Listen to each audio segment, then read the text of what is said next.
అందరికీ నమస్కారం. ముందుగా మీ అందరికీ క్రిస్మస్ శుభాకాంక్షలు.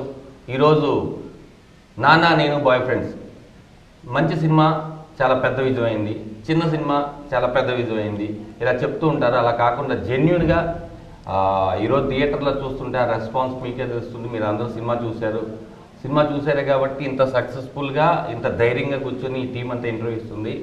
ముందుగా ఇలాంటి ఒక మంచి సినిమా కి ముహూర్తం పెట్టిన బెక్కం వేణుగోపాల్ గారు ఇక్కడే ఉన్నారు. అలాగే ఇంత మంచి కథ ఇచ్చిన సాయికృష్ణ గారు ఇక్కడే ఉన్నారు. ఇందుట్లో వన్ ఆఫ్ ద బాయ్ ఫ్రెండ్గా చేసిన నమో అంటే పార్వతీసు, మీకు తెలుసు, ఇంతకుముందు కేరింత సినిమాతో అదరగొట్టేశాడు, తర్వాత చాలా సినిమాలు చేశాడు. అలాగే 2 సినిమాలు చేశాడు. ఓకే తన గురించి కొంచెం ఎక్కువ చెప్పమంటున్నాడు. అలాగే సెకండ్ సినిమా రోజులు మారాయి. కానీ ఈ సినిమాతో ఇతనికి మొత్తం డేస్ అన్ని మారిపోయి చాలా పెద్ద విజయం వచ్చి సోలో హీరో సినిమాలు చేయాలని మనస్ఫూర్తిగా కోరుకుంటున్నాను. ఎండింగ్లో చెప్తా అనుకున్నాను, నీకు కంగారు వాళ్ళు ఇప్పుడే చెప్పేయాల్సి వచ్చింది. ఓకే, తర్వాత నోయల్ నీకు తెలుసు, అంటే చాలా స్ట్రగుల్గా చిన్న చిన్న క్యారెక్టర్లు, అంటే ఫ్రెండ్ వేషాలు చేసుకుంటూ పాటలు పాడుకుంటూ ఇచ్చేసుకుంటూ హీరోగా ఎదిగాడంటే ప్లే బాయ్ పక్కన చరిష్మా కనిపిస్తుంది. Okay, problem. అలాగే ప్రసన్న కుమార్ బెజవార్ కాడ, అతను బందరే, అతని పేరు బెజవాడ. ప్రసన్న కుమార్ ఈ సినిమాకి అద్భుతమైన మాటలు, స్క్రీన్ ప్లే అన్ని అందించాడు. అలాగే డైరెక్టర్ భాస్కర్ వివి వినాయక్ గారి దగ్గర చేసి అక్కడి నుంచి అసోసియేట్గా సినిమాలు చేసుకుంటూ కోడైరెక్టర్గా వచ్చి ఇలాంటి ఒక మంచి సినిమా ఇచ్చారు మా అందరికీ. Thank you sir. విటర్ ఈ వెనకాల బ్యాక్గ్రౌండ్ కూడా అర్థం చేసింది అంటే మీకు అర్థమైంది కదా. మంచి ఆర్ట్ డైరెక్టర్, చాలా సినిమాలు, పూరి గారి సినిమాల దగ్గర నుంచి చాలా పెద్ద పెద్ద బ్యానర్లు చేశారు. ఈ సినిమాలో చాలా అద్భుతమైన సెట్లు వేసే ఇది ఇవ్వలేదు, కానీ దేవదాస్ సాంగ్ అయితే అల్టిమేట్ సూపర్ ఎరగొట్టేశాడు. ఇంకా నా గురించి ఎబ్బా గురించి ఏం చెప్తాం. బేసిక్గా కుమారి 21F నుంచి కుమారి ఈ సినిమా వరకు ట్రావెల్ చేసి అన్ని మంచి సినిమాలు చేస్తుంది. వీళ్ళందరితో ఇంటర్వ్యూ చేయడం నాకు చాలా ఆనందం ఉంది. ముందు ఎక్కడి నుంచి మొదలెట్టాలి అంటే, ఇలాంటి అద్భుతమైన సినిమాకు ముహూర్తం పెట్టిన బెక్కవన్ దగ్గర నుంచి మొదలెడదాం. చెప్పండి అన్న, అసలు ఈ కథ ఎలా పుట్టింది, ఎలా స్టార్ట్ అయింది? సాయికృష్ణ గారు చెప్తే బాగుంటుంది అనేది. అంటే నేను ముహూర్తం పెట్టిన మీరే కదా, ఆయన 100 కథలు చెప్పుకుంటారు, 100 మీరు తీరు కదా. ఇదే అంటే నేను సినిమా చూస్తే మాకు ముందే ఉంది స్క్రిప్ట్. అప్పుడు ఐడియా అనుకున్న తర్వాత అవిక అనుకున్నప్పుడు, నిజం చెప్పండి, అవికతో అనుకుని రెడీ రాసుకున్నాను కదా. తర్వాత సినిమా చూపిస్తామామలో అవిక అనుకుని ఆ సినిమా చూపిస్తామా తీసిన టీం అంతా పెద్ద హిట్ అయింది. ఆ తర్వాత ఏ సినిమా చేద్దామని చాలా కథలు, ప్రసన్న, నేను, సాయికృష్ణ చాలాసార్లు ఏ కథ చేద్దామని అనుకోవడం, ఇంకో కథ తయారు చేయడం, ఓకే అనడం, ఇవంతా అయిన తర్వాత నాకు ఎందుకో కుమార్ 21F సినిమా చూసిన తర్వాత ఆ కథ పట్ల మారింది. హెబ్బాకి అయితే బాగుంటుంది అని అనుకుని హెబ్బాకి ఒకసారి కథ చెబుదామని అనుకున్న తర్వాత భాస్కర్, అంటే మేము కథ రెడీ చేసుకున్న తర్వాత భాస్కర్తో, నాకు వేరే స్క్రిప్ట్తో వచ్చాడు భాస్కర్ నా దగ్గరికి. సేమ్ ఎంటర్టైన్మెంట్, కమర్షియల్ ఎంటర్టైన్మెంట్ సినిమాలు చేస్తూ కథలే ఉన్నాయి తన దగ్గర. తను అడిగాను, మరి మా కథ చేస్తావా అని అడిగాను. ఒకసారి విన్న తర్వాత మళ్ళీ ఒక 2 days టైం తీసుకొని వాళ్ళ గురువుగారితో మాట్లాడి డిసిషన్ తీసుకొని సరే చేస్తానండి ఈ రకంగా అంటే ఓకే అని మొదలైంది. ఫస్ట్ మేము అందరం టీం అయ్యి సినిమా చేద్దామని ఫిక్స్ అయినాక ఫస్ట్ మేము కాంటాక్ట్ చేసిన హెబ్బా చేసాం. తను ఫస్ట్ టైం కథ వినగానే నాకు నచ్చింది, నేను చేసేస్తున్నాను సినిమా అన్నది. ఆ తర్వాత ఇవ్వడం మొదలవ్వడం అసోసియేషన్ అయిందండి దిల్ రాజు గారు, అంటే మీరే చెప్పాలి కదా. లేదు, నేను హెబ్బా అందరం సినిమా మొదలుపెట్టాము. షూటింగ్కి వెళ్దాం అనుకున్న టైంలో ఈ సినిమాకి ఒక మంచి కెమెరామెన్ ఉంటే బాగుంటుంది. ఫస్ట్ కొత్త కెమెరామెన్, అప్కమింగ్ కెమెరామెన్తో వెళ్దాం అనుకున్నాం. కానీ మంచి కెమెరామెన్ ఉంటే బాగుంటుంది, విజువల్గా కూడా బాగుండాలని చోటా గారికి వెళ్ళి స్టోరీ చెప్పారు. అంతవరకు రాజుగారికి చెప్పు లైన్ తెలుసు, కానీ బాగా ఇట్లా చేసుకుంటున్నట్టే సరే చేసుకో అన్నాడు. మళ్ళీ మన సినిమా ఉంది కదా, నాని సినిమా అప్పటికి మేము కమిట్ అయినాం. సరే అది టైం ఉంది కదా, ఇల్లు చేసుకుంటా ఈ సినిమా అన్నాను. సరే నువ్వు చేసుకొని ఆయన యూఎస్ వెళ్ళిపోయాడు, వేరే పని మీద వెళ్తే చోటా గారు చెప్పిందా, చోటా గారు మాట్లాడారు మళ్ళీ ఆయనతో మాట్లాడి కథ చాలా బాగుంది, సపోర్ట్ ఉంటే బాగుంటుందని మళ్ళీ వచ్చినాక మళ్ళీ వచ్చి అడిగితే మళ్ళీ మహేంద్ర వెళ్ళి కథ చెప్పావు ఆయనకి. చెప్పిన తర్వాత నచ్చి తాను ఒక డీల్ మాట్లాడుకొని దాని ప్రకారం మాట్లాడుకొని ఆ ఫస్ట్ డే నుంచి ఈ రోజు వరకు రిలీజ్ అయిపోయి ఇంతవరకు కూడా non stop support everyday cinema ఎలా చేయాలో సపోర్ట్ చేశాడు ఆయన. ఓన్లీ బికాజ్ ఆయన సపోర్ట్ వల్ల ఈ సినిమా ఈరోజు ఇంత బాగా ధైర్యంగా అంత ఖర్చు పెట్టి తీసి అంత గ్రాండ్గా రిలీజ్ అయింది. ఈ రెస్పాన్స్ అన్ని చోట్ల నుంచి వస్తుంది. ఇదంతా టీం అంతా కృషి, అందరూ చాలా కష్టపడి ప్రతి విషయంలో ఎక్కడ కాంప్రమైజ్ అవ్వలే. నేను కాంప్రమైజ్ అవుతాను, ఇంకొకరు పుష్ చేసేవాళ్ళు, ఇంకొకరు పుష్ చేసేవాళ్ళు. అందరు కరెక్ట్గా. చోట గారు కూడా అన్ని రోజులు మాకు ఫుల్ పెడ్జ్డ్గా ఎక్కడ క్లాష్ పెట్టకుండా పని చేశారు. చాలా బాగుంది. ఓకే అన్న, నేను మిమ్మల్ని ఎప్పటి నుంచి అడగాలనుకుంటున్నాను అంటే సక్సెస్ ఫార్ములా ఎవరికి తెలియదు 100%. కాకపోతే మీరు తీసిన సినిమాలు సక్సెస్ ఉన్నాయి, ఫ్లాప్స్ ఉన్నాయి, కానీ వరుస విజయం అనేది రెండోది కూడా. అంటే మీకు సినిమా చూపిస్తాం ఆమె తర్వాత బెట్లం వేణు అనే ఆయన చాలా ఇప్పుడు చిన్న సినిమాకు పెద్ద ప్రొడ్యూసర్ అయిపోయాడు. ఏంటి అసలు మీరు కథ వినేటప్పుడు కానీ లేకపోతే క్యాస్టింగ్ తీసుకునేటప్పుడు కానీ ఇది సక్సెస్ అవుతుందని నమ్ముతాం కదా అందరూ, మీ ఫార్మేట్ ఏంటి? మీరు దేన్ని నమ్ముతారు? ఏంది మన ఎంత పెద్ద రేపు ఎల్లుండి నెక్స్ట్ ఏం చేయాలి నాకు తెలియదు. నిజంగా ఇది నిజం. నెక్స్ట్ ఏంటో నాకేం తెలియదు. It's happen. నాకు జరుగుతుంది. టీం అంతా కుదిరితేనే వస్తుంది, ఏ ఒక్కరి వల్ల కాదు. ఇప్పుడు కథ మూలం మీరు చాలా సినిమాలు రాశారు, ఎలా వచ్చింది సార్ ఈ పాయింట్? యాక్చువల్గా చెప్పాలంటే మా గోపి గారు సినిమాలన్నీ చూస్తా ఒక అబ్జర్వ్ చేస్తుంటాడు. ఏది గ్యాప్ ఉంది, ఏ సినిమా రావాలని అబ్జర్వ్ చేస్తా. ఇలాంటి సినిమా ఒకటి వస్తే బాగుంటుంది సాయి అన్నప్పుడు నేను దాన్ని పట్టుకొని కొంచెం చిన్నగా డెవలప్ చేసుకుంటూ వస్తే తను కూడా జాయిన్ అయ్యి ఒక షేప్కి తీసుకొచ్చి కథ అంతా అయిపోయింది. మాకు ఎక్కడో ఒక డిస్సాటిస్ఫాక్షన్ వస్తూ ఉంది. దాన్ని ఎలా ఫిల్ చేయాలన్న టైంలో ప్రసన్న ఎంటర్ అయ్యాడు. తను ఆ లాక్ని విడదీసాడు, అద్భుతంగా ఫినిషింగ్ ఇచ్చేసాడు. అది దాని తర్వాత అది ఒక అందరూ హ్యాపీ ఫీల్ అయిన కథలా తయారైంది. అంటే బేసిక్గా ముత్యాల సుబ్బయ్య గారి సినిమాలు లేకపోతే కొన్ని సినిమాలు ఉంటాయి. అప్పట్లో నేను చాలా సినిమాలు, ఈ సినిమాలో నేను ఫ్రెష్గా ఫీల్ అయింది ఏంటంటే కథను, అది నడిపించే విధానం. ఇలా ఇదే పాయింట్ ఆల్రెడీ మనం చూసేస్తున్నాం, మళ్ళీ జనాలు చూస్తారా లేదంటే పాయింట్గా చెప్పట్లేదు నేను. తండ్రి కోసం కూతురు పడే స్ట్రగుల్స్ కానీ లేకపోతే కూతురు చేసే మిస్టేక్స్ కానీ బాయ్ ఫ్రెండ్స్ కానీ ఇలాంటి కథలు మనం వేరు సినిమాలు చూసాం. ఇవన్నీ కలిపి ఒక కథగా కొత్త పాయింట్ తీసుకొచ్చేటప్పుడు జనాలకి ఎక్కడైనా మొనాటి వస్తుందేమో, ఆల్రెడీ చూసేసాం అనుకుంటాను. మీకు ఆ డౌట్ రాలేదా? రాలేదు. అంటే సినిమా కథ ప్రకారం మీకు రొటీన్గా అనిపించచ్చు, కానీ మేము తీసుకున్న పాయింట్ మటుకు నేను కాన్ఫిడెన్స్ ఉన్నది ఏంటంటే ప్రజెంట్ జనరేషన్ యూత్ చాలా పేరెంట్స్కి వాళ్ళ పిల్లలకి చాలా గ్యాప్ ఉంటుంది.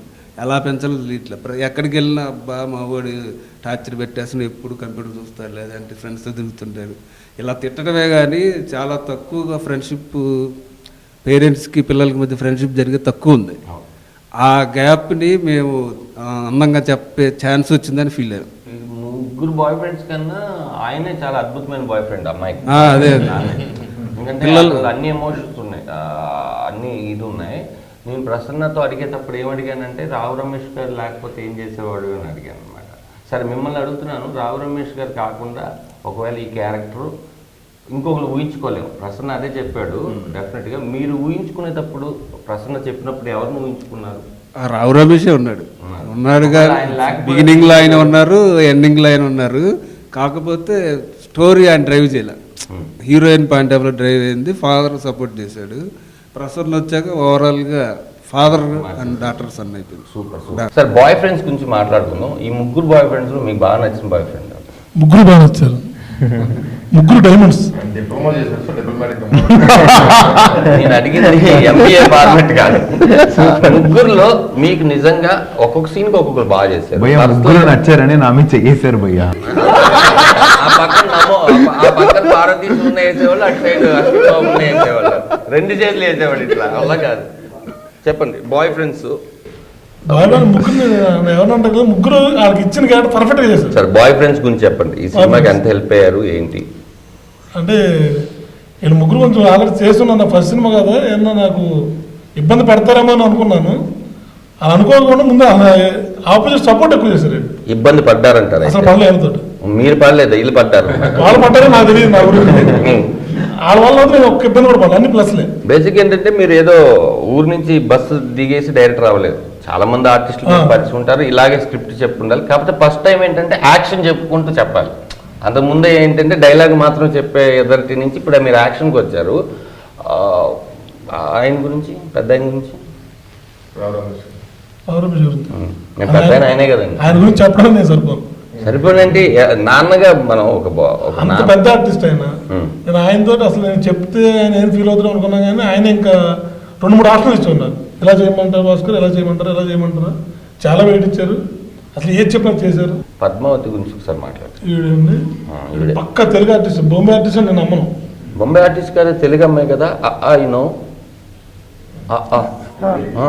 తెలుగు వచ్చి అమ్మాయి అసలు ఏమంటుందో చూసాను, కన్ఫ్యూజన్ లో చూస్తుంటే. ఇంత కన్ఫ్యూజన్ ఉంటుంది కదా ఈ అమ్మాయి, ఎలా చేసిందని ఇంత బయట ఎలా ఉంటుందో తెలియదు కానీ ఆన్ సెట్ లోకి వచ్చి చాలా పర్ఫెక్ట్ గా చేస్తుంది. ఒక సీన్ పేపర్ 4 పేజీలు ఇచ్చినా సరే అప్పటికప్పుడు రాసేసిన 50 minutes చెప్పేస్తుంది. తెలుగు ఆర్టిస్ట్ కూడా అలా చెప్పరు. ఈ అమ్మాయికి మంచి కాంప్లిమెంట్ ఇచ్చాడు ప్రసన్న. ఏం చెప్పాడంటే, ఒక 4-5 పేపర్లు డైలాగ్ ఇచ్చేస్తే బట్టి పట్టుకొని అక్షరం ముక్క కూడా అటు ఇటు పోకుండా చెప్పేస్తుంది చెప్తూ గ్యారంటీ. అన్ని కాకపోతే ఎందుకు అంత కన్ఫ్యూజ్ ఉంటుంది మీకు? ఏమన్నా ఈ అమ్మాయి కన్ఫ్యూజ్ ఉండడం వల్ల కన్ఫ్యూజన్ ఉండదు. సినిమాలో క్యారెక్టర్ లాగా ఎవరిని చేసుకోవాలి, అలాగే బయట కూడా వాటి బయట చాలా క్లారిటీ ఉండదు. సినిమా గురించి ముందు నువ్వు సినిమా గురించి చెప్తే నేను అడుగుతాను. Gopi sir narrated the script to me first and I instantly liked it because the concept was nice. The idea of having 3 boyfriends was nice because I don't think I'll ever have them in real life. So I thought, chalo, movie mein karke I'll finish it off. And then as the script, and ever since like I met Bhaskar sir, Prasanna, and Prasanna, although I hated him for the dialogues, but the way he traveled, both of them actually together, the way they helped me out, and the rest of the cast as it kept growing. Noel I knew from before, Tejasvi I met here, Parvatisham fortunately or unfortunately I met him on the movie. Then Ashwin came into picture, and initially there was a separate DOP. Then Chota sir came into picture. Then my excitement level in the movie finally like went to another level because I always wanted to work with Chota sir. Then as the movie kept coming out, as I kept seeing the rushes, it was like good. Which boy friend is better? See, personal life. Noel as a person is nice. Personal life. Person as a human being is nice. Ashwin as a co-star is nice. Babu, Parvatisham as an entertainer is damn nice. Like when I watched the film, the most I laughed was during Parvatisham sequences.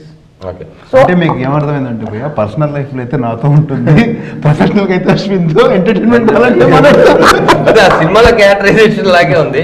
no, I'm talking about as an audience. As an audience, when I went to see the film, I love Parvatisham's character the most in the entire film. What your daddy? See, he is so any which way is there. Everybody will like him. So that is a given. But from someone else's point of view, I love Parvatisham's character the most. ఇప్పుడు రావు రమేష్ గారితో ఇదే first cinema అంత ముందు ఏం చేస్తారు? No, first cinema. First cinema ఎలా అనిపించింది? Father మీ ఇద్దరి మధ్య scene. Initially, I was very nervous. Okay, తెలుగులో కూడా చెప్పు. Okay. నరాలు పీకిని అనుకుంటారు తెలుగులో. తెలుగులో ట్రై చేయండి. Initially, కొంచెం భయంగా ఉంది. Because రావు రమేష్ చాలా పెద్ద ఆర్టిస్ట్, చాలా మంచిగా ఆర్టిస్ట్. బట్ యాక్ట్ చేసి తర్వాత కొంచెం రిలీఫ్గా అయింది. క్యూకి ఎందుకంటే how much ever I try, I'll never be as good as him. So it was very relieving. So it was a great experience. Cinema నువ్వు ఆడియన్స్ లో చూసావా? Cinema theatre I saw it no first day only with Tejasvi. Super.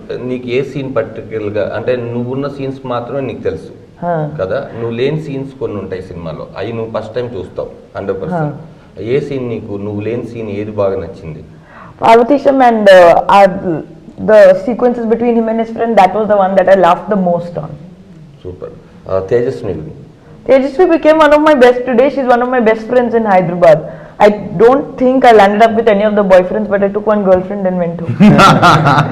నువ్వు ఈ cinema గురించి? రోజుల marriage చేసిన తర్వాత నాకు ఒకసారి ప్రణబ్ గారు కాల్ చేశారు, ఆఫీస్కి రమ్మని వెళ్ళా. సార్ నరేట్ చేశారు. యాక్చువల్లీ సార్ ఏమన్నారంటే ఒక Masih character and Pantulu character అన్నారనమాట. సో మాసీ క్యారెక్టర్ అంటే ఆల్రెడీ రోజు మ్యారేజ్ కొంచెం మాసీ ఉంటుంది కదా. నేను సార్ పంతులు క్యారెక్టర్ అయితే బాగుంటుంది సార్ అనేసి అన్నాను. లేదన్నా ఇంకా డిస్కషన్ నడుస్తున్నాయి, ఇంకొక 15 daysలో అంటే ఫైనల్ అవుతుంది అనేసి 15 days తర్వాత నాకు కాల్ చేశారు సార్. నాన్న నువ్వు అనుకున్నట్టే పంతులు క్యారెక్టర్ చేస్తున్నావు అనేసి. నాన్న ఇంకో 1 weekలో షూటింగ్ ఉంటుంది సార్. 1 weekలో ఏంటి సార్, నేను షూటింగ్ చేయాలంటే మినిమం 2 months ప్రిపరేషన్ ఉండాలి. ఎందుకంటే మనకంత అంటే ఆ యాస్ పట్టుకోవాలని ట్రై అంటే 1 weekలో అయితే కష్టం సార్ అనేసి అన్న. లక్కీగా నాకు కాలు ఇరిగిపోయింది కదా. కాలు ఇరిగిపోయిన తర్వాత నైట్ 11:30కి వచ్చాను నేను ఆఫీస్కి. నీకు పబ్లిసిటీ స్టంట్ తెలియదు. 2 నెలల కోసం నేనే కాలు ఇరగొట్టుకున్నా అంటే ఎంత బాగుండు. నిజంగా నేను ఏడ్చుకుంటే వెళ్ళా. ఎప్పుడైతే 1 week ఉందనగానే ఈ మూవీ చేయకపోతే బాగున్నాను అనేసి ఏడ్చుకుంటే వెళ్ళా. ఫ్రాంక్ లేదు, అలాగే వెళ్ళా. మెట్ల మీద పడిపోయా. అది కావాలని పడిపోయాడు. ఏమైనా తెలుస్తా నిజంగా అవేలా అది చెప్పుకు వెళ్ళేటప్పుడు ఆఫీస్ పిలిపించాను. రవిదారి సార్ ఒకసారి రా అన్న ఆఫీస్కి వచ్చాడు ఆ ఫ్రెండ్ మీ డౌట్ ఏంది నిజమా కాదా అంతేగాని ఖాళీ కాదు. ఇక్కడ నుంచి కొంటుకుంటూ వస్తున్నాడు, ఇది మాత్రం యాక్టింగ్ చేస్తున్నాడు, సినిమా బాగా చేస్తాడు ఫిక్స్ అయ్యాడు. లోపలికి వచ్చేది 2 months పడుతుంది సార్, ఎంతైనా పర్లేదు నేను వెయిట్ చేస్తాను. నాకేమనిపించిందంటే కొట్టుకుంటూ వస్తున్నాడు కానీ ఇన్ని నిప్పుల్లో నడిపిస్తే బాగుంది. కాలు దెబ్బ ఇంట్లో ఉంటాను, నేను వెళ్ళి ఇతను ఎందుకు వస్తున్నాడు కాళ్ళు వచ్చాడు ఆయన. అది ఎందుకు వచ్చారంటే ఇప్పుడు మేబీ ఇష్టం లేదని చేయడం లేదేమో ఇలా అంటారేమో అంటారు, ఫోన్లో చెప్తే బాగోదు, లేదు డైరెక్ట్గా వెళ్ళి చూడదని 11:30కి వచ్చాను నేను. ప్రణబ్ గారు కాల్ చేసి సార్ ఉంటారంటే సార్ 1 గంట వరకు ఉంటారు ఆఫీస్లో. 1 గంట వరకు ఏం చేస్తారు? 1 గంట వరకు ఉంటారంట ఆఫీసులో, అందరూ ఉన్నారు టీం అంతా. కానీ భయం మనం ఆ డాక్టర్ నంబర్ తీసుకోవాలి భయాల ఆర్టిస్టులు దేవుడు. కాలు బెనికింది, ఇరిగిపోయింది, నలిగిపోయింది అని చెప్పాడు. ఈ రోజు చిన్న టాబ్లెట్ తీసుకోవడం ప్రభుత్వ వైద్యం ఇంత అబ్జర్వేషన్ ఉంది నాకు తెలియదు. అబ్జర్వ్ చేయలో మామూలు కట్టేసుకుని వచ్చేద్దాం అనుకున్నా సార్. ఓకే. సో ఇంకా సార్ మేబీ 2 months అన్నాడు సార్ డాక్టర్. సో ఇంకెవరినైనా చూసుకోండి సార్ అని అంటే, లేదు నాన్న ఆ క్యారెక్టర్ నీకే ఫిక్స్ అయ్యి మేము 2 months వెయిట్ చేస్తామని సార్. ఈయన సీరియస్ అయిపోయింది. ఎగ్జాక్ట్ నాన్న, మీ ప్రసన్న సాయి గారు ఇందాకే చెప్పాడు, వాడికి కాలు కుంటుతుంటాడు నాన్న సినిమాలాగా.